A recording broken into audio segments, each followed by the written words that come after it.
transport system is first class. I can say that actually from personal experience, because I got it down here yesterday from Zurich. It never fails you, and it does provide as well a combination of stunning pictures, backdrops, which we come to associate with the Swiss Ski Classics. This event, of course, last year was actually a late stand-in. It was the opening race of the 2013-14 season on the Swiss Ski Classics. It was organised in less than 10 days. That was an incredible achievement by the organisers. Maybe in view of that, this time we're here, and we've known we were going to be here for many months actually, as it takes its place, pride of place, as a main stop on the Swiss Ski Classics calendar. And we were going to have a 65-kilometre course. The weather here, though, well, that's caused some issues, and it has meant that the course has been shortened down, like we actually had last weekend at the Jezerska Padesatka, which was reduced because of heavy rain just before the start of the race. Here, they've had problems through the week. It's been a problem through the season. The fact that we haven't had as much snow. But the funny thing is, today we've got plenty of it, plenty of falling snow. Here we have a look at the standings at the moment as they stand after last weekend's stage in the Czech Republic. Anders Auckland leading the way. Of course, he's a multiple former yellow bib winner here, just ahead of Morten Eder Pedersen, who celebrated his first Ski Classics stage win at the Jezerska 50.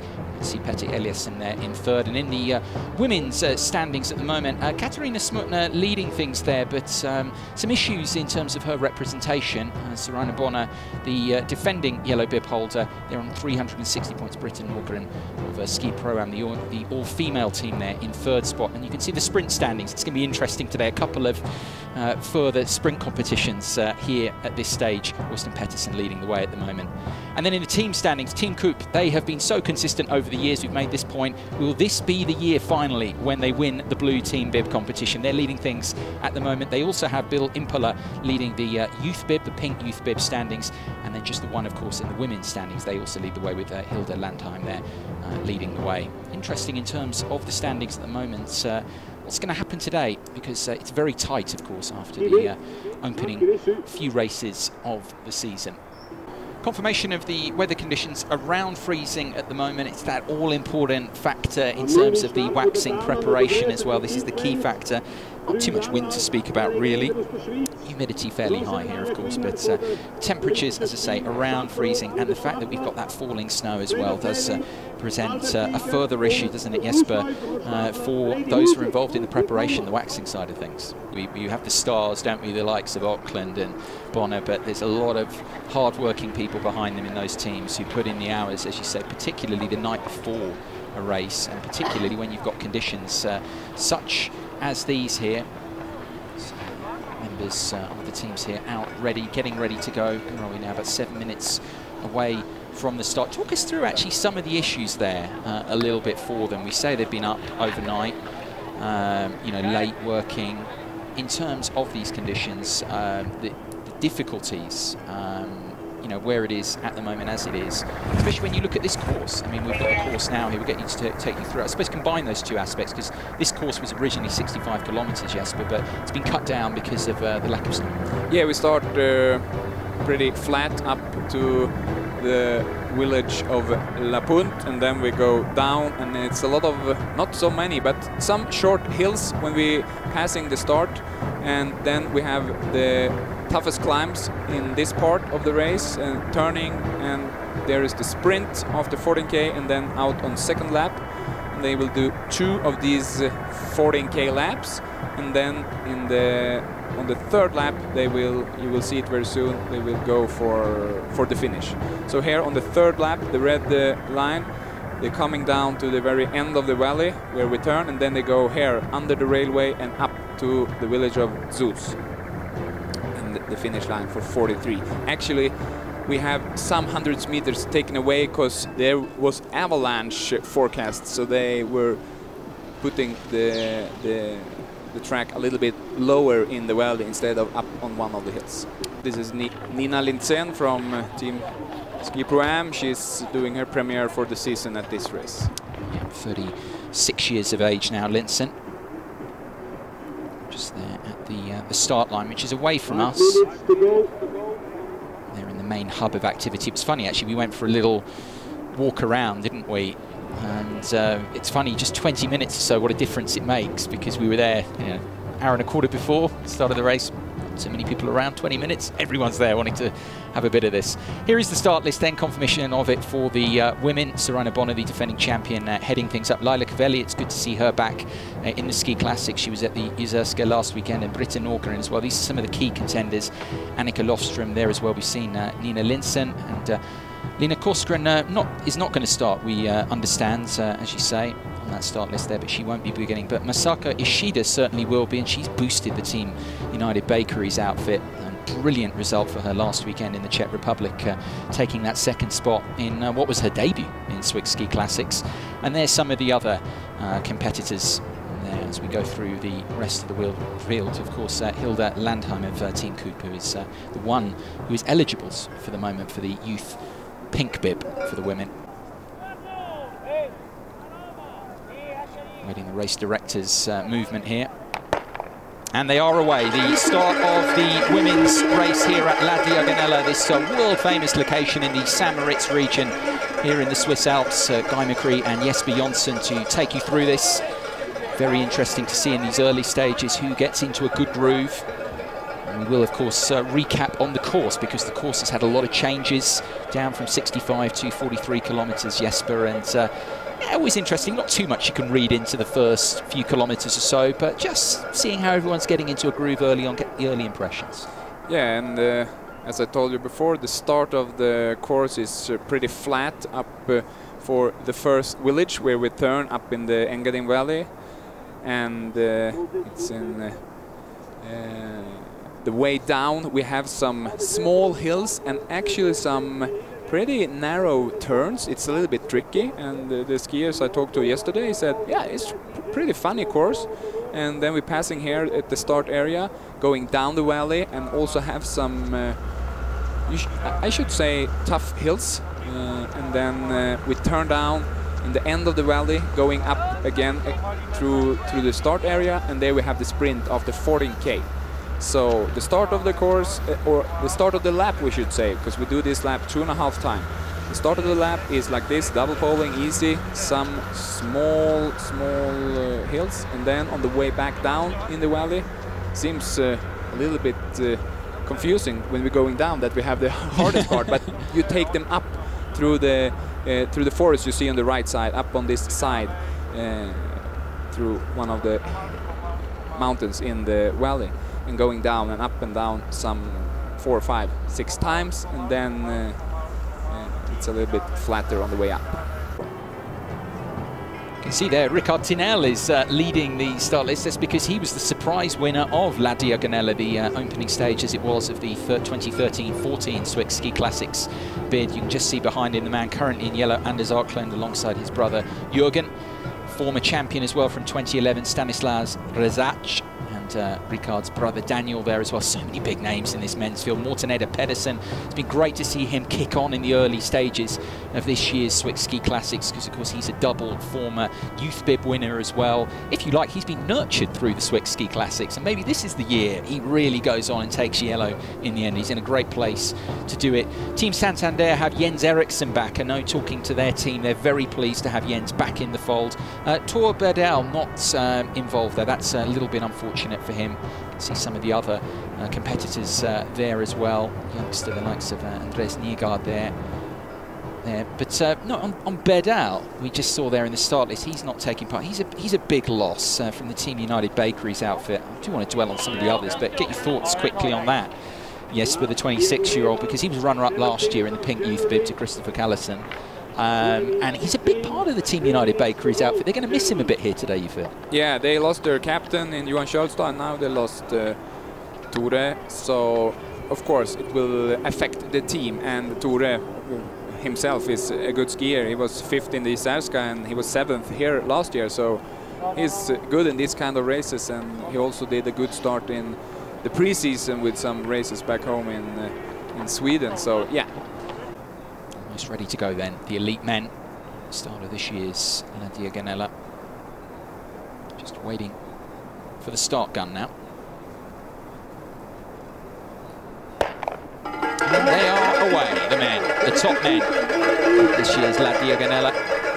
of course, by the surprise winner of the 2014 edition, Ricard Tinelli. Did that memorable breakaway from about halfway. It was a 50-kilometre classic technique. At about halfway, pulled clear.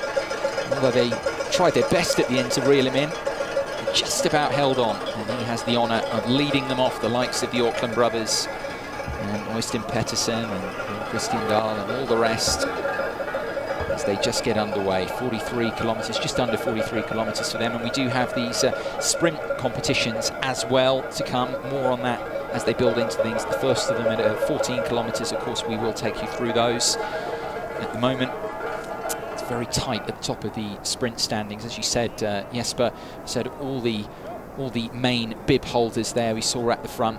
And it's a good mix, actually, of leaders at the moment that we have in those different competitions, whether it be the main yellow bib, the green sprint bib, or the pink youth bib, for that matter. Looks like we didn't have any problems at the start with the breaking poles, and we have, as we said before, the amateurs from row number 1 in La Diagonela starting together with the elite. And total, I heard about 800 registered skiers, so they were pretty satisfied with that. But that's a small competition if we talk to the big marathons with Marcialonga and Vasaloppet. But this is a coming race. In the future, we will have more. And it's growing for sure. I think it's a little unfair of you to mention the Vasaloppet in combination with any other race, because of course that is the most famous stop, and the numbers of amateur participants, I mean, it's quite ridiculous, the numbers in a good way, how many people turn out for that one at the beginning of March. Of course, it's the 7th race of 9 on this expanded Swiss Ski Classics calendar this year. It's in the early stages here of this men's race. Claes Nielsen, the current leader from Team 7 Mila. He's from Skellefteå in the north of Sweden, young guy. He did a pretty good race back home in Sweden, in Åre, in the Åre Swix Open in the days just after Christmas. He was not so far behind of Kjølstad, who won that race. So yeah, looks like he's going for the double polling today. Back to the women's. Yeah, back with the women's race now. Where are we now? Just coming up towards about 9 kilometres into the race, and it's a familiar figure at the head of things early on here at the moment. Here it's very easy to see that Laila Kveli is going without kickbacks. Yeah. And I think from Team Lise Plango also Toftal Staver did without. She did some fishboning up there, and there is a thin border if you cross from fishboning to skating, because you cannot glide on the ski if you do that. Øystein Pettersen leading the way at the moment. Only a 5-point lead he's got at the top of the sprint standings, the green bib over Petter Eliassen. And when we get those numbers through very shortly, see who's got the points. It's the Italian Daniel Juela with bib number 39 that is in the lead ahead of one of the Team Santander guys. Here we are now. They're just coming down towards the first checkpoint, this 14-kilometre checkpoint. They had to change the 2 sprint checkpoints because the course has been changed a bit. But they are coming down to these first positions now. 40 points, isn't it, for the winner of the sprint competition. And they're coming through now. Pettersen currently leading the green sprint bib standings. But it's going to be, he takes the points. Jens Eriksson just behind him, and Eliasson. Good points for Petter Eliasson there, who's in second. That's going to put him ahead now in the green sprint bib standings. So he's only 5 points behind Pettersen. Get points for finishing third there. And that's a very good result for Petter Eliasson of Team Lise Plango. See the standings here through that sprint stage, the first sprint stage. Daniel Juela of Team Excalibur Lille Sport. Good to see another name at the head of things there, winning the first green sprint bib stage. Jens Eriksson just behind, but tellingly in the overall competition, Petter Eliasson taking points for third, and he now goes overall into first ahead of Øystein Pettersen in the race for the green sprint bib. But still one more sprint competition to come later on at 28 kilometres. Just back on that point now, I mean, just before we looked at the standings about the Tinels, yeah, I mean, where do you stand on that? These conditions here overall, because they didn't like them at Jezerska. I'd say they probably don't like the conditions here either too much. Would you go along with that? I would say if we look at Daniel in the first hand, he's the older brother. He won a couple of Vasaloppet, and he is a giant, good double pole skier. And today, when it's hard under this new fresh snow, but I think he has a little problem that he is a little bit heavier than the smaller guys that more or less go with kickwax, and he likes more double poling and flat tracks. This track is kind of more or less like a traditional World Cup course. Some parts of it. I'm talking to the way back home down in the valley where you have up and down, up and down. So yeah, I think that he struggled a little bit with this new course. The youth bib there, proudly worn, the pink one.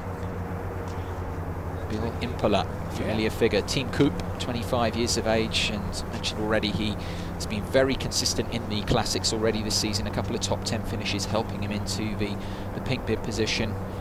It's funny actually, the pink bib, when I looked at the start of the season, I was looking towards it.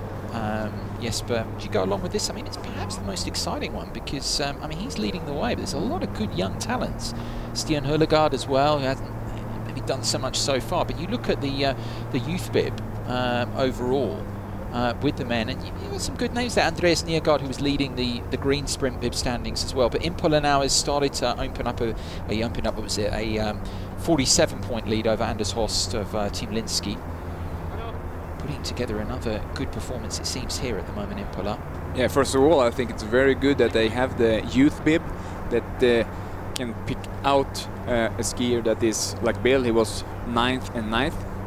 It's good, good races, of course, but he is a leader of something, and that's really good for the young guys to take them into the marathon races and see it to start with. Aiming for the pink one.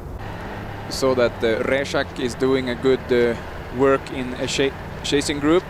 And that chasing group is also Svärd and Dahl and Höst and a little bit way behind is Tinell and Laugaland and the other guys. So there are some groups now in the men's race, and ahead of them is Bill Impola. Yeah. They're still in this flat section going up to that village La Punt that I told you about, and then they're going back in the valley, and then they will have little other climbs. So we'll see if Bill can stay away a while. Yeah, he'll be up with the top women. These women led by Soraya Bonner, the defending women's champion. Won La Diagonela. I mentioned Ricard Tinel's when Bonner delighted to win what was the opening race of the 2014 Swiss Ski Classic season with 10 days notice. I always go back to that because whatever the organisers have done here, 5 days notice you're telling me, in terms of overall for Izerska being cancelled, stepping in there.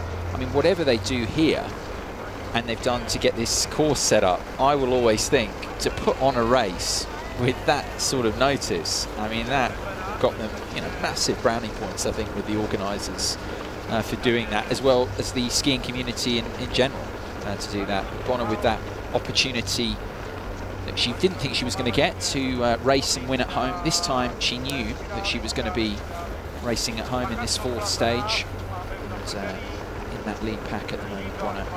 What makes her such a good, I mean, she's been the most successful in this format. What makes her so good, particularly if they come towards an uphill, because I'm kind of leading to my own answer here. But with Bonner, what makes her so good as a long-distance cross-country skier in this format? Break down her ability and what she does so well. Good skis on Britta Johansson Nordgren. Schmutner cannot follow that speed. And also Ishida is struggling a little bit. Oh, there we have Bonner. So, yeah, Bonner had a little gap there. Yeah, as we were suggesting, this is what she does so well. Asked you your thoughts on her technique, what she does so well, but in terms of her tactical awareness, when to make meaningful attacks in the course of a Ski Classics race, she is absolutely superb. Because that was the big thing last weekend. I mean, people thought, oh, you must be disappointed with what you've done overall. But as I said, she had a pretty heavy fall. We didn't actually see it, but a pretty heavy fall at 10 kilometers, and I think she just drew the positive. She said, I lost a lot of time there, to Katarina Smutner and Masako Ishida, and I did well actually there overall to get that result. And that's the other thing, she rarely has a bad performance overall, and that's why she has ended up top of the standings on 3 previous occasions at the end of the year wearing that yellow bib. This is a very interesting situation in the latest race. Bonner is putting the gas pedal down now, and Britta Johansson Nordgren is struggling to catch her. We also have Smutna with some problems on 4th place. Ishida looks still strong on 3rd, so very interesting here. If Bonner can continue with this high speed, I think we will have some... but there is Smutna coming back, so yeah, we'll see. What's happening now is that Britta Johansson Nordgren lost Ishida and Smutna, and Ishida and Smutna is having good speed, maybe catching Bonner again. And just when we saw the last picture, we saw Bill Impola pass Johansson Nordgren. And here Bonner got coaching from one of the Team Coop waxers.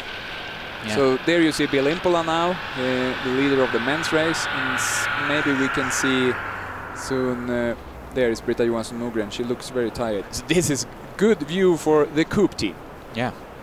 No, this is for sure, and they have relayed the information to Bonner as both she and the leading women, and for that matter Bill Impola, more importantly, approach this second sprint point, the 28-kilometer point. You can see the markers now counting it down, but for Impola it's the key thing, because he's going to take the sprint points here just to add to his overall race lead. He's doing a brilliant job, it has to be said, of holding out at the front at the moment, but there is still a long way to go at this point, so that is not done at all. But it is going to be for sure that he gets the sprint points. It'll be actually Impola's first sprint points of the competition leading in. So we had the top 10. And then that position, Bill is first in the course. And Ishida and Smutna is now catching Bonner.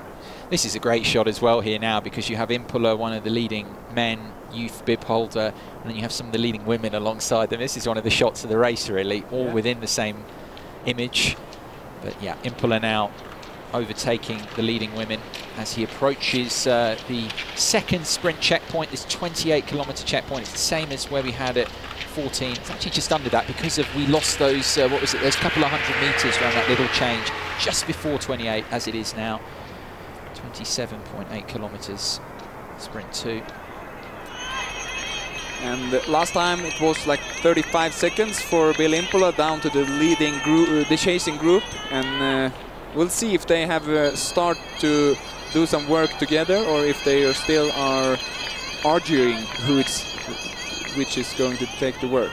Yeah, Bill Impola then of Team Coop takes the prizes, takes the maximum points from the second sprint stage, the Swiss Ski Classic sprint competition, the battle for the green bib, of course. Petter Eliasson in the lead. Well, yeah, this is the important thing I was about to say, Jesper, because with Petter Eliasson, he's putting together a great job in terms of this green sprint bib, because he's taken the lead overall. And now it looks like he's going to get second place points again through the second sprint as well. So he's going to be the one who's going to be wearing green come the end of La Diagonela. Here he's got some... Oh, competition late on here. And he's just held on, the man from United Bakeries. Tilly was third at that position. And we have a really big group still in the chasing group. Weston Pettersson outside of the points. So yeah, it's a great race really for Petter Eliasson in terms of the green sprint bib. 2 second spots, so he's got the points, and he will be wearing green come the end of this race in La Diagonela. So well done to him. But Bill Impola taking maximum points. More importantly, he is still leading the race overall as they all now go through that just short of 28-kilometer checkpoint, that second of the sprints. So the sprints now out of the way from La Diagonela.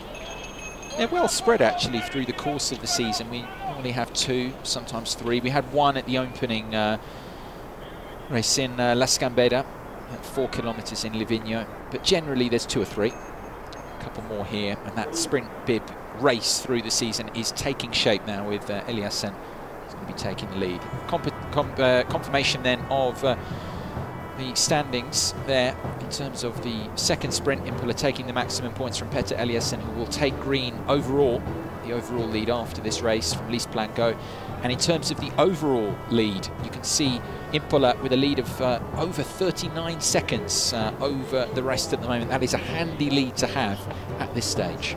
Less than 20 Ks to go, and Bill Impola still have a big lead, so maybe. I say maybe. Yeah, I know you're starting to think maybe there's going to be something similar here to 12 months ago. I didn't think it was possible, really. I mean, historically, it doesn't happen a lot of the time that someone breaks away from the group that soon and holds on to it. But it should be a Swede. I think about Rickard Thunell, yeah, I think about Johan Olsson in the World Champs. Yeah. And now Bill Impola. We'll see. It's a Swedish thing. Yeah. A long way to go, though, still, yeah, for him to hold on. Just back inside his mind again when you're leading a race like this. We talked about this a lot earlier, but now he's further on. He's under 20 Ks to go. Yeah, and he got this positive timing that he's increasing his lead. It was 35, now it's 39.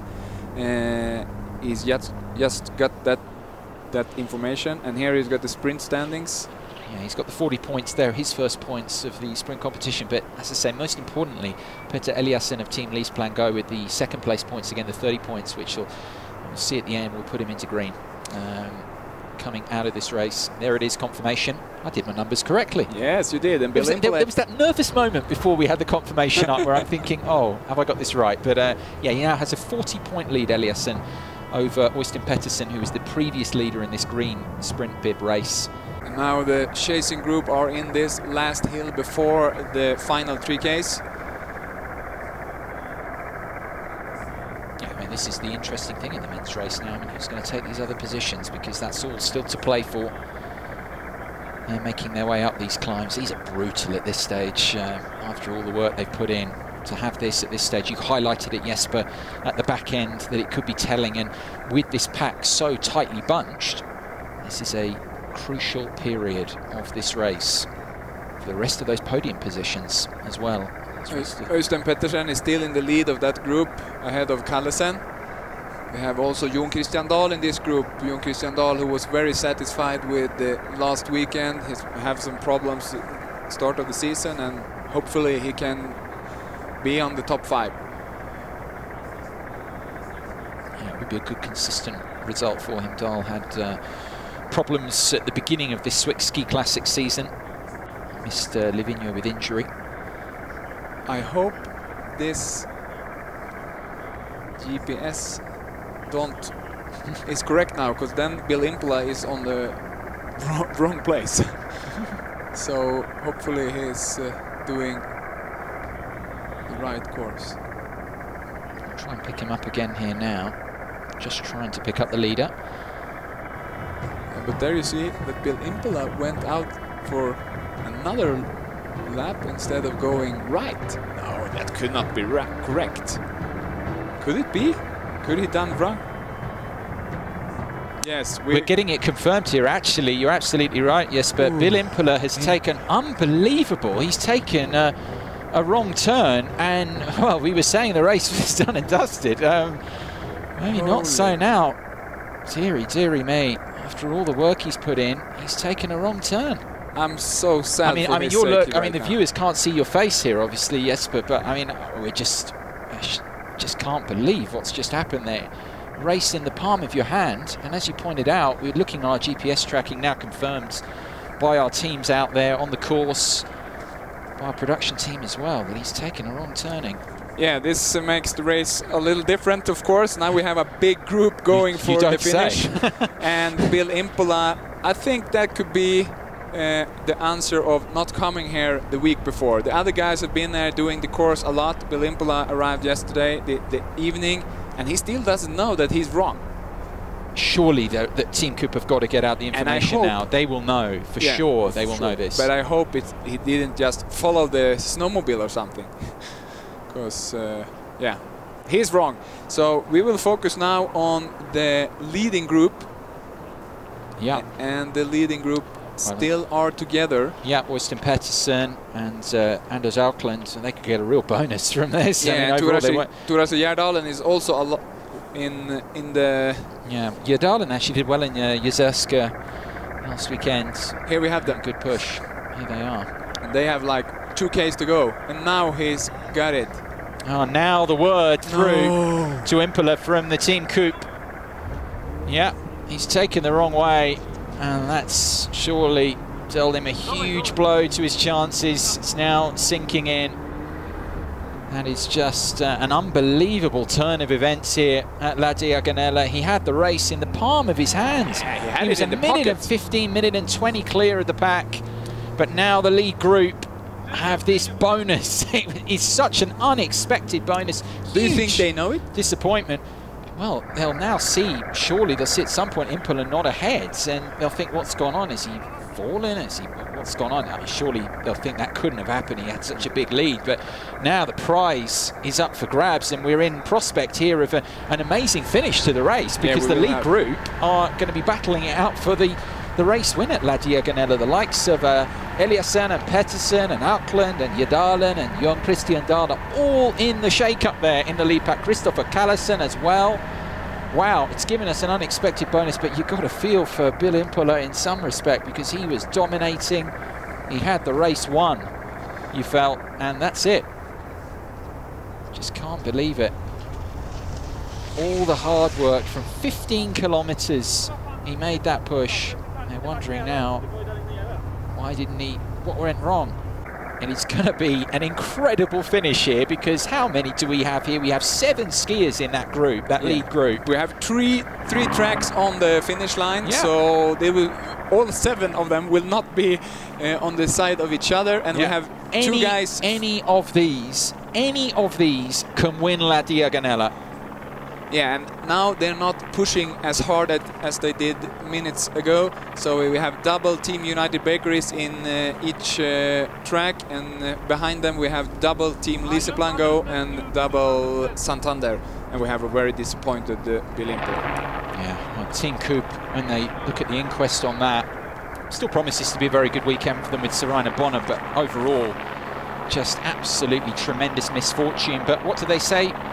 One man's misfortune can be another man's gain, another man's pleasure, and so it's going to prove to be here in the Engadin Valley, this world-famous location in St. Moritz. The picturesque setting, the village of Zuos, is going to provide the finish location for these 7. Who is going to prevail? This is going to be a fantastic finish. Yeah, it will be a sprint. We have less than a kilometer to go now. As they come in where we are positioned at the finish. The finish is much or less at the church tower, so you have a position of it. Yeah, it's a brilliant finish location, and we couldn't have expected this even just a few minutes ago. We were expecting a procession really for Bill Impala coming in, celebrating his maiden win. That isn't to be, because of that wrong turn that he took at just under 3 kilometers to go. But it's these guys, you can see there, some of the leading lights in Swiss Ski Classics, who are going to be duking it out, battling it out for this win at La Diagonela. And I think Øystein Pettersen is now going for the victory. Øystein Pettersen ahead of Jon Christian Dahl. I think Jon Christian Dahl maybe let him go here. Øystein Pettersen, can he take his first victory in the Ski Classic? And we've also got there, Jon Christian Dahl is being left behind now by the man who's still in green. He won't be after this stage. We know that Petter Eliasson has taken over the green bit, but is it going to be an even better ending to the weekend here in Switzerland for the man who was in green, Øystein Pedersen? He sprinted away. This has been a quite brilliant charge from Øystein Pedersen, and it looks like he's going to do it. He has done.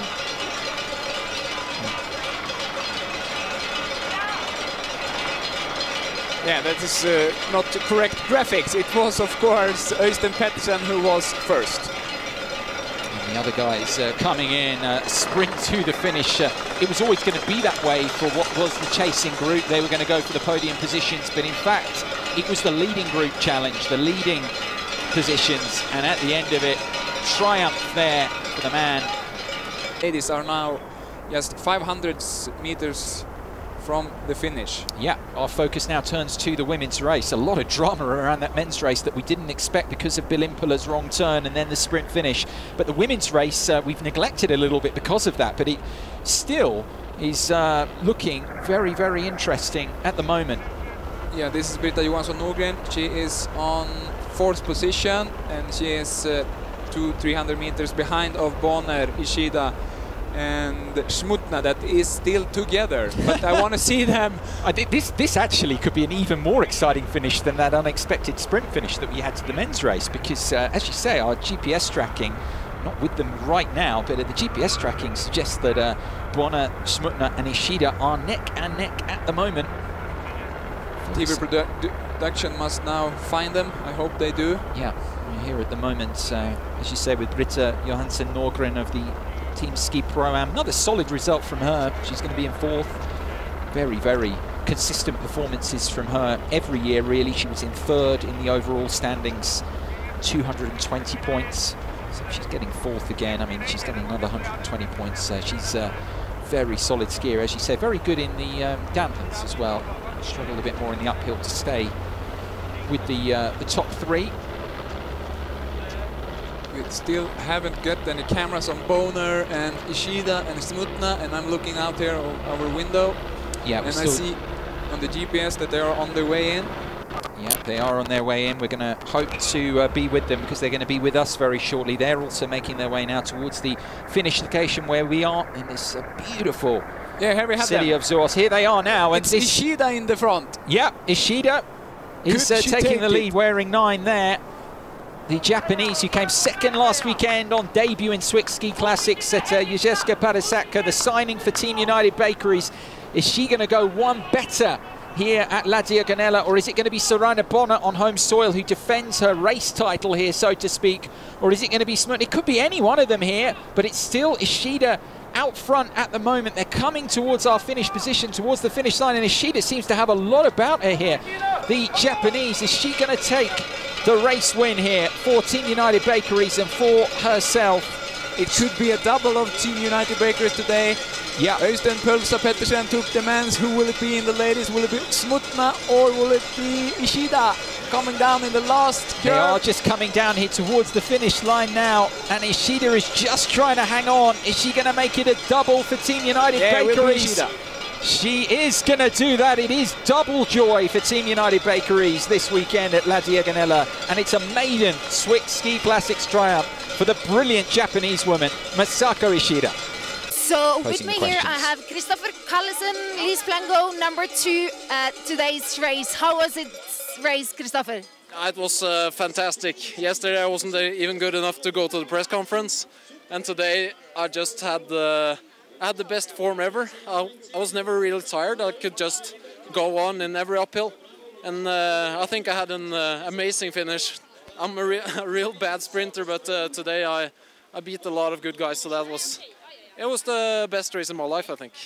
And what did you think about the finish? Did you think you can get the sprint with these 2 girls?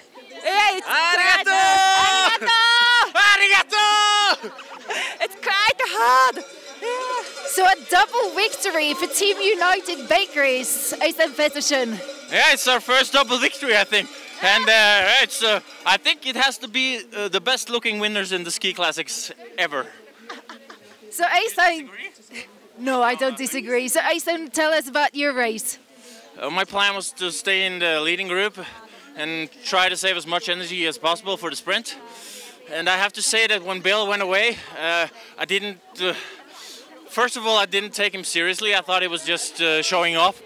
But then I understood that he was super strong. He was the strongest skier out there today, and I feel sorry that he took the wrong way or went home or whatever. But yeah, so I tried to save energy, and I thought I was fighting for 2nd place. But having your first victory in Ski Classics, how does that feel? Oh, it feels great. And when we have a double victory, and when we have our captain back home with a broken ankle, and we have Tore sick, so this is a good day for Team United Bakeries, and we'll be hopefully we'll be fighting for more podiums later in the season. So with me here I have 2nd and 3rd of today's race, Katarina Smutna number 2 and Sorana Bonner number 3. And it was a tough and interesting finish, girls. Can you tell me about your race? Wie war dein Rennen? Also also heute war es wirklich schwierig. Wir sind mit Novak-Ski gelaufen und dann ist Schneefall war weg und die Ski war ein bisschen glatt und das war nur der Doppelstock, ja dann, oder? War gleich, oder? So Katarina says that it was a hard race, not so fast speed in the beginning, but the three first we were all going with drop skis. So at the end we did not quite have super grip and super skis, but we made it and we had all this to fight with the same kind of, so it was a tight fight till the end. And I kind of say the same actually. You got a little gap, Saraina, at a part of the race, but then they caught you. What did you think during the race? Yeah, I felt really good in the uphills, and I also felt that it was not as good anymore, the grip, as it was in the first lap. So I was just thinking to push hard in the second lap to get away from the double polars at least. And as we said, we were all struggling with the same kind of, and so it was even. And yeah, I'm on the podium, so that's good.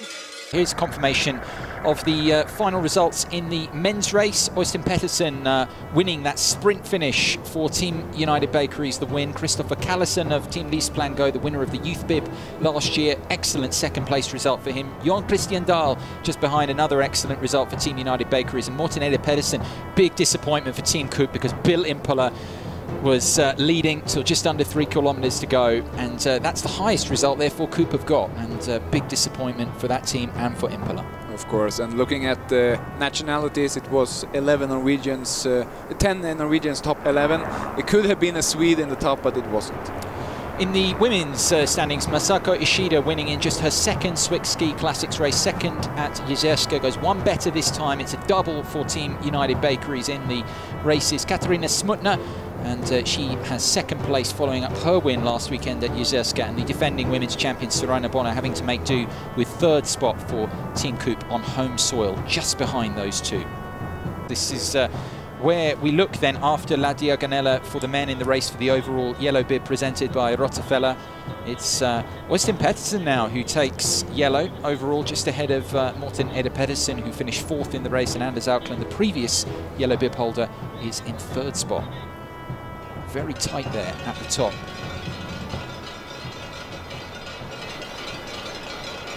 And in the sprint standings, as we trailed earlier, Petter Eliasson, a pair of second place finishes in the two sprint stages help him overhaul Øystein Pettersen for the green sprint jersey after La Diagonela. In the women's overall standings in the yellow bib presented by Rottefeller, Katarina Smutna still leading things there. She was second, just ahead of Saraina Bonner, so she actually extends her lead a little bit. She was 30 points ahead of her at the start of this race. She's now 60 clear. Masako Ishida, though, is making up ground very quickly on them after a second at Jezerska and the win here at La Diagonela. And these are the preliminary standings to be confirmed overall, but it doesn't make pleasant reading for Team Coop. It's amazing, just a few minutes, how it makes such a difference, because they led coming into the weekend. It looked like they were going to extend their lead, but it's now Team United Bakeries, thanks to that 1-2, the win in the men's race for Pedersen and the women's for Ishida, who take overall first position in the battle for the blue team bib, the pro team bib, at this year's Swick Ski Classics. And we just got the information about the flower ceremony is a little bit delayed. There are some jury decisions to be done before. Okay, so some, as you say, some refereeing decisions, if you like, to be determined. But you look at those preliminary standings, and that is the big thing. Coop, it looked like they were going to be not just leading again, but extending it. And now back in second, Team United Bakeries, of course, with the 2 wins, taking top spot, Team Santander in third. That little decision he makes down there got so big results after.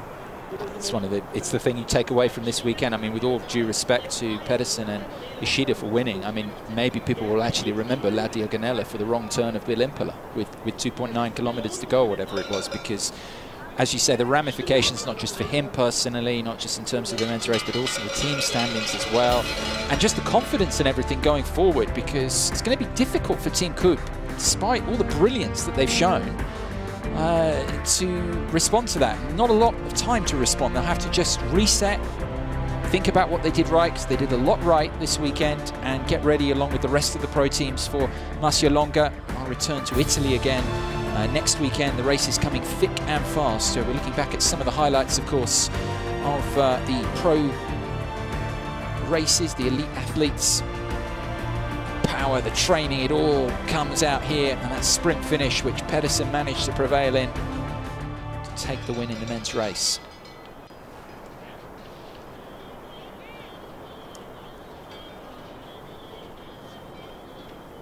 Now looking back in terms of the women, these very early stages.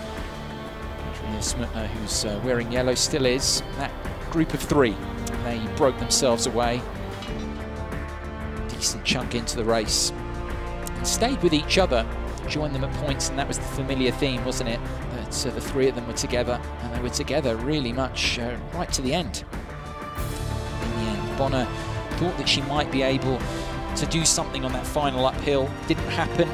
Ishida and Smutner kept with her, and Ishida in particular capitalising as she came through to the finish here in the village in Zuoz, where we are, prevailing to take her first Swiss Ski Classics race win, just her 2nd race.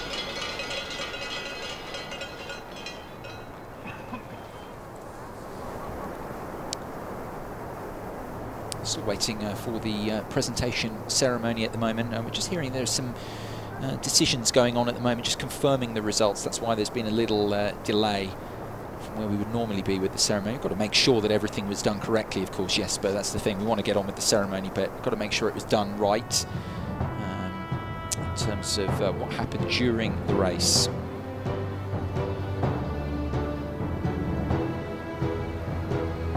Great couple of races, though, overall.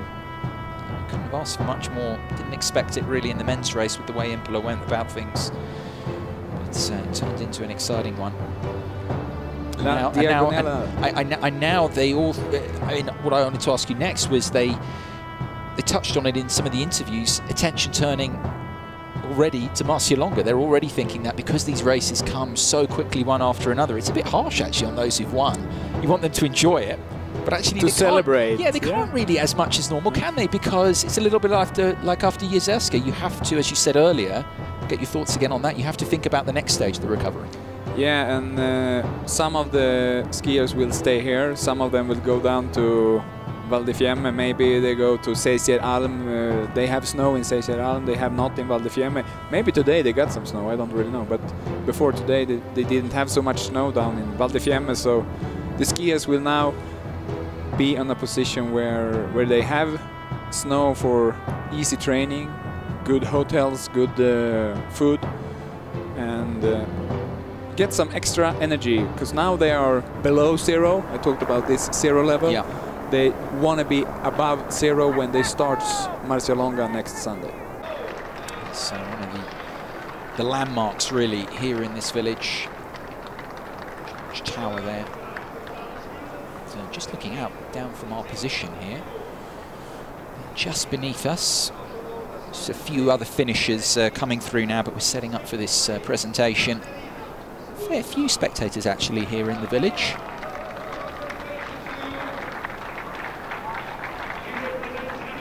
This is a nice setting to be presented with your flowers and everything from as well, this balcony. Don't get this every week. No. They started to put out the snow here in the village yesterday midday. They have done, as we have talked about, a good work. Now we have the presentation. Yes. The leading female finishers, Sorana Bonner there, you can see right of picture, the defending women's champion in 3rd spot, Katarina Smutner. But it's all about this young lady, the Japanese woman, Masako Ishida, 34 years of age, just recently signed for Team United Bakeries, and Henrik Wissel and the rest of the team there are going to be delighted with the signing, because off finishing 2nd in her debut Ski Classics race, Swiss Ski Classics race at Jezerska Padasaka last weekend, she's gone one better this time to win her maiden stage win, race win. Posing for the pictures now with the other podium finishers, Smutner and Bonner.